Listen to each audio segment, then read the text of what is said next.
আজ রান্না করবো আমার খুব পছন্দের খাবার ভর্তা। জীবনে যদি আমার কেউ মাছ মাংসের ভর্তার মধ্যে যে কোনো একটারে বেছে নিতে কয় তাহলে আমি নিঃসন্দেহে চোখ বন্ধ করে ভর্তারে বাচ্চা নেবো।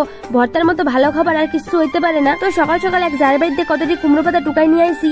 এই কুমড়ো পাতা দিয়ে আজকে বানাবো ভর্তা। তো প্রথমেই কুমড়ো পাতা শিরগুলো ছাড়াই নিলাম। এরপর কুমড়ো পাতাগুলো খুব ভালো করে পরিষ্কার জলে ধুয়ে নিছি। এরপর পাতাগুলো নেবো কাটটা। পাতা কিন্তু যত সরু সরু করে কাটা যাইবো ততই কিন্তু তাড়াতাড়ি সেদ্ধ হয়ে যাইবো।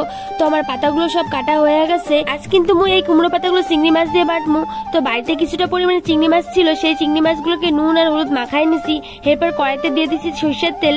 তেল দিয়ে দিয়েছি কিছুটা পরিমাণে কালো জিরা ফোড়নে আর কিছুটা রসুন ফোড়নে। এরপর দিয়ে দিচ্ছি পরিমাণ মতো শুকনা মরিচ। মরিচগুলো দিয়ে খুব ভালো মতো ভাজা নিয়ে দিয়ে দিচ্ছি চিংড়ি মাছ। চিংড়ি মাছগুলো দিয়ে খুব ভালো মতো করে ভাজা নিছি। সবকিছু ভাজা হয়ে গেলে এরপর দিয়ে দেবো কুমড়ো পাতাগুলা। দিয়ে খুব ভালো মতো নাড়াচাড়া দিয়ে দেবো নুন আর হলুদ। ভর্তা বানাইতে একটু ঝামেলা হইলেও খাইতে কিন্তু দারুণ স্বাদ লাগে। আর আমাগো বাড়িতে ভর্তা কিন্তু সবাই খুব ভালো খায়।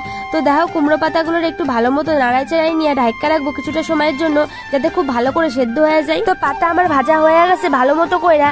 এরপর নেবো বাইকটা আর বাটবো কিন্তু শিলপাটায়। শিলপাটায় ভর্তার স্বাদ কিন্তু দারুণ লাগে। পাতাগুলোরে আমি শিলপাটায় খুব ভালো করে মিহি করে বাইকটা নিচ্ছি। তোমাকে কার কার ভর্তা খাইতে ভালো লাগে অবশ্যই কিন্তু আমার কমেন্ট করে জানাবা। তো দেখো আমার এদিকে শিলপাটা রেডি হয়ে গেছে ভর্তা। ব্যাস আর কি, এইবার শুধু গরম ভাতের সাথে মাইখা খাইলেই হয়। রেসিপিটা ভালো লাগলে অবশ্যই কিন্তু একটু ফলো করে দিও।